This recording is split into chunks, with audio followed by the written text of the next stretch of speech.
Someone says something to you. It could be your boss in a meeting, a friend joking around, your partner in the middle of an argument, or even a stranger in the comments of a post. Something like, "That wasn't great," or "You're too sensitive sometimes," or simply a tone of voice you weren't expecting. And then it happens. You can't turn it off. The phrase keeps spinning in your head hours later, sometimes days. You go to bed thinking about it. You replay it mentally from different angles. You wonder if they were right, if you overreacted, if you should have responded differently. And meanwhile, the other person has probably already forgotten they said anything at all.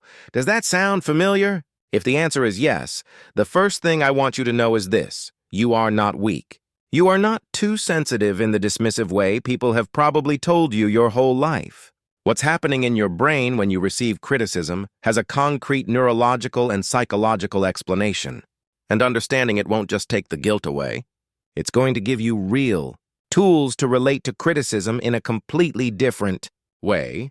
Today we're going to talk about why criticism affects you more than it affects other people, what that says about how you process the world, and what you can actually do with that information starting today.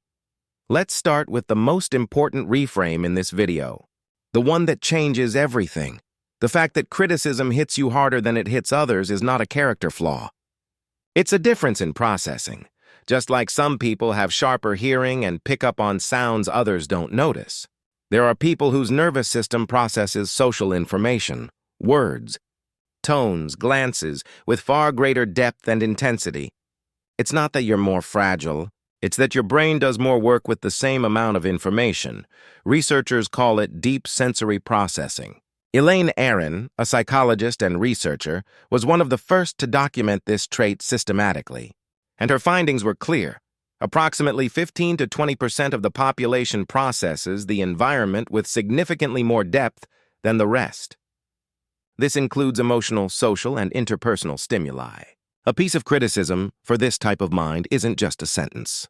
It's dense information that the brain analyzes, connects to past experiences, projects into the future, and evaluates emotionally all at the same time.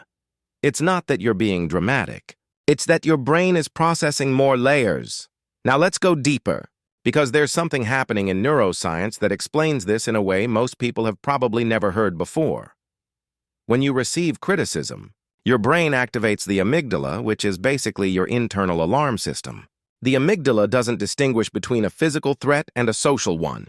For it, having someone question your work, your personality, or your value carries a biological weight similar to danger. This makes evolutionary sense. For thousands of years, being rejected by the group literally meant not surviving. Social exclusion was a real threat. The problem is that alarm system hasn't been updated for the modern world. Your amygdala doesn't know your boss is giving you constructive feedback in a work meeting. It only knows that someone in the group is questioning your place in it. And here's the key nuance. In people with deep processing, the amygdala has a more intense and more prolonged activation in response to negative emotional stimuli. This isn't an opinion. Neuroimaging studies confirm it. The brain of a highly sensitive person, when faced with criticism, generates more activity in the regions associated with emotional processing and empathy than the brain of someone with lower processing sensitivity. In other words, your brain is literally doing more work with the criticism than someone less sensitive would do. It's not that they're stronger, it's that they're processing less information. But there's another element at play, and this is one that's rarely mentioned: the social reward and aversion system. All human beings have a system that constantly evaluates whether we are being accepted or rejected by our social environment. Neuroscientists call it the social evaluation system. In people with high sensitivity or deep processing, this system is calibrated with much more precision. You pick up on micro-expressions, shifts in tone, silences that others don't even register. And that same ability that makes you incredibly empathetic and perceptive in many situations is exactly what makes criticism land so much deeper inside you. It's not a weakness disguised as a strength. It's the exact same characteristic serving two different functions depending on the context.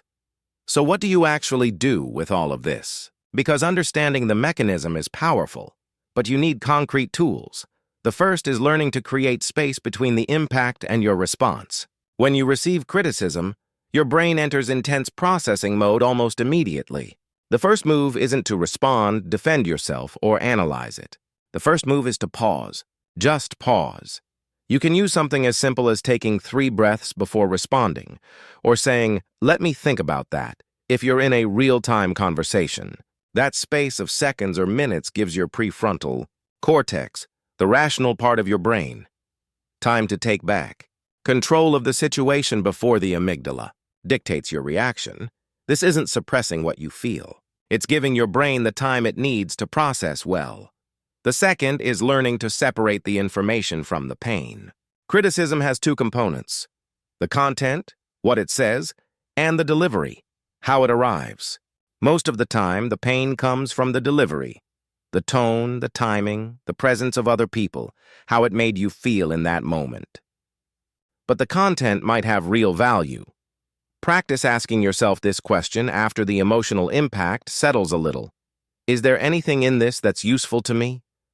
You're not obligated to accept every criticism as absolute truth, but you don't have to throw it out completely just because it hurt. Separating those 2 layers is a skill that gets built over time.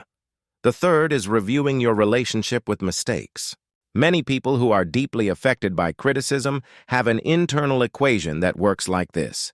If someone criticizes me, it means I failed. If I failed, it means I'm not enough. That chain of reasoning turns any criticism, no matter how small, into a threat to the entire identity. The work here isn't to become indifferent to mistakes. It's to learn to see them as information about performance, not as verdicts about personal worth. This is called separating the doing from the being. What you did can be improved. What you are is not up for debate. The fourth is post-criticism regulation. After receiving criticism that hit you hard, your nervous system needs to return to a state of calm. That doesn't happen automatically just by wanting to calm down. It requires active intervention. Some people get there by walking, others by writing out what they feel, others by talking to someone they trust, others simply by giving themselves time before mentally revisiting the situation. What matters is that you don't stay stuck in the rumination loop, that spiral where you replay the criticism over and over without resolution. If you find yourself in that loop, physical movement or a change of environment are usually the most effective tools for interrupting it. Now, before we close, I want to be honest about something important. Not everything that feels like excessively painful criticism comes from the same place. In some cases, a very high sensitivity to rejection can be related to early experiences of constant criticism, high-demand environments in childhood, or relational dynamics that left a mark. In people with ADHD, for example, there's something called rejection-sensitive dysphoria, an intense and almost automatic emotional response to any signal of criticism or disapproval, which can be especially difficult to manage without specialized support. If you feel that your reaction to criticism is significantly interfering with your life, your relationships, or your work, that's a good moment to explore it with a professional. Not because something is broken in you, but because there are more specific tools that can help depending on your particular history. I want to end with something I want you to carry with you beyond the tools in this video. The way you process the world, that depth, that intensity, that capacity to pick up on what others don't. It's part of the same thing that makes you empathetic, creative, profound in your relationships, and capable of perceiving nuances that others simply don't see. Criticism hurts you more because your nervous system is designed to feel more. That is not a manufacturing defect. It's a particular way of being in the world. And like every powerful characteristic, it comes with its own challenges. The goal isn't to stop feeling. The goal is to learn to process what you feel without it consuming you. That criticism moves you is not the problem. The problem is staying trapped in that movement without knowing how to find your way out. And that, with practice and understanding, can change. To recap what we covered today, the fact that criticism affects you more than others isn't fragility. It's deep processing. Your amygdala responds with more intensity to social threats because your brain is calibrated to process more emotional information. The key tools are pausing before reacting, separating the content from the delivery, revisiting your relationship with mistakes, and regulating your nervous system after the impact.